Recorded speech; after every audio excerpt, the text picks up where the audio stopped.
The individual is James Alexander from our Dental Vision and Voluntary Organization. And he has a truly, truly inspiring story.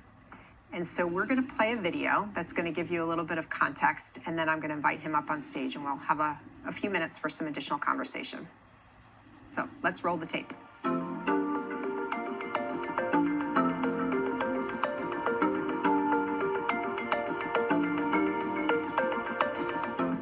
Big question for me is, how did you get started on your health transformation journey?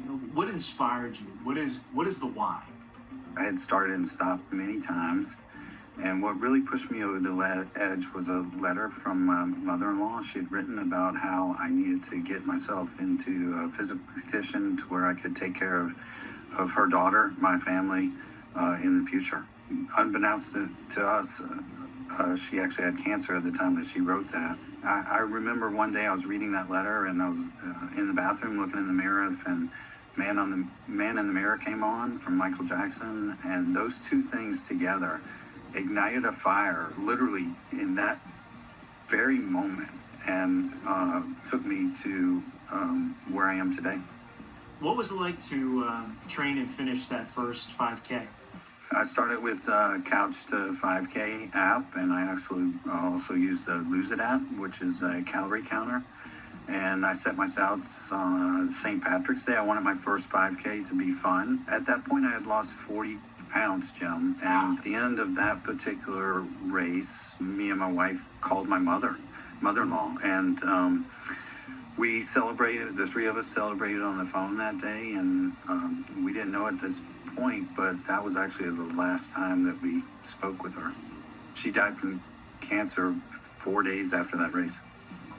So it starts with a 5K, and you keep taking it to the next level in typical James fashion, right? 10K, half marathon, full marathon, and then off to triathlons, Ironman events. After the 5K, I set my sights on a 10K, and then set my sights on the half marathon and the marathon. Once I finished that marathon, I was down 100 pounds. I had started at 268 pounds or 278 pounds, and I was down to 168 when I ran the marathon. And I knew the marathon just wasn't enough, so I set my sights on the Ironman, and I just fell in love with it. I fell in love with the fact that it could cleanse me. I thought it was impossible to be an athlete of that particular caliber.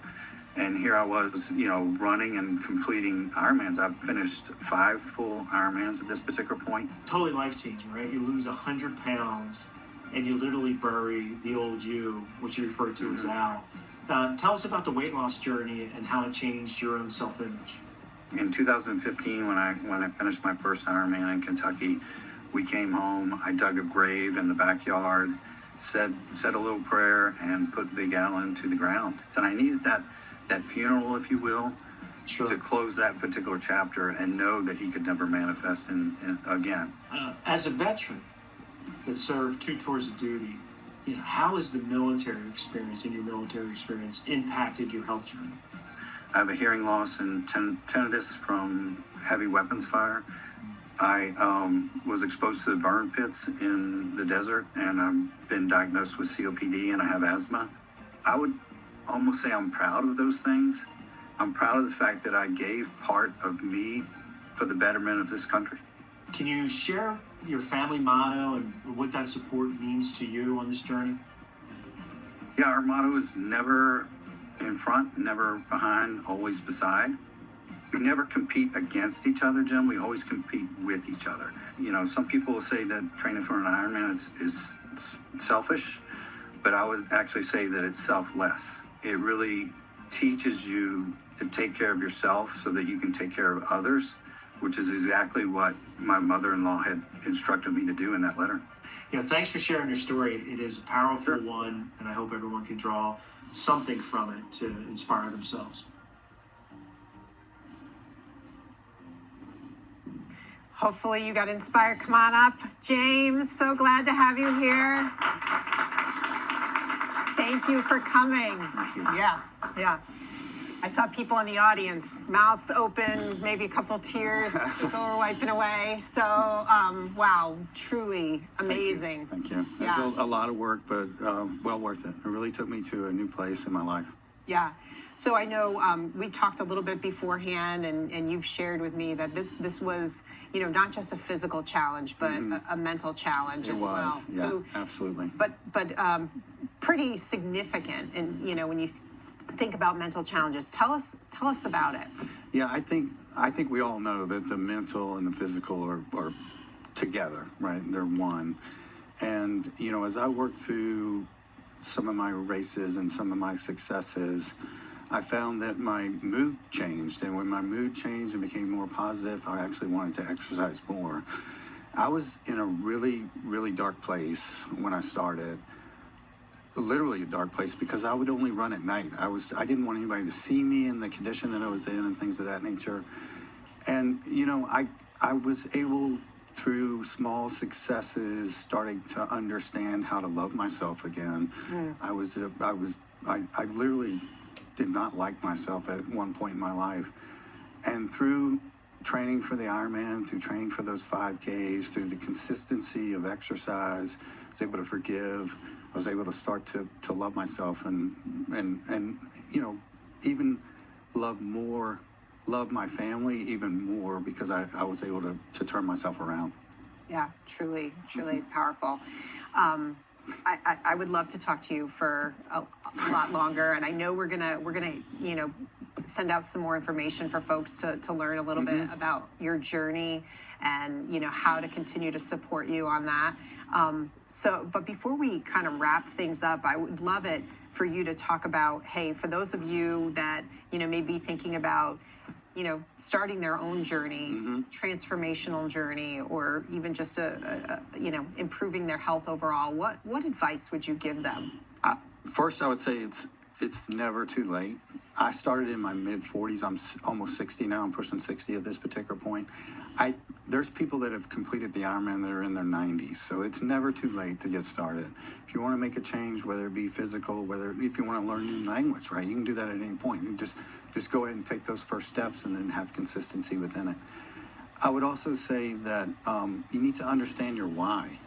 You have to figure out why this is important to you, because at some point in your journey, you will run, you will stumble, and you will fall. And understanding your why gives you the ability to pull that back out and pull yourself back up and continue forward. And then finally, I would say that it needs to be fun. Everything that you do has to have an angle of funness to it. I don't know if funness is a word, but it has to be fun. And running is actually fun to me. I know that sounds a little ironic to some people, but I love to be outside. I love the rhythmic aspect of it. I love to jam out to tunes when I'm running. And it just takes me away from everything. Like, I'm only concentrating on my breath when I'm running, right? So it's a lot of fun that I bring into it. So I think if you concentrate on those three angles, make it fun, understand your why, and know that it's never too late, and anybody can get started and make a successful journey for themselves. Yeah, thank you. You're welcome. And I was really impressed talking to James earlier. He had talked about how now he's giving back to so many others to help them, all ages, on their journey. So you'll hear more about that. So thank you for coming and making the trip in. I really appreciate it. Yes, ma'am. Yeah. All right, so that's what we had for today. I would love to open it up for questions. I know we asked people in advance if they had. Actually, for you, James, right? You've got such an inspiring story, so much to be proud of as you look back. If you think about like one crystallizing moment, like what stands out to you as you look over the past years in your journey that like makes you the most proud to look back and say, I've done this? My very first Ironman has to be one of my proudest moments in my life.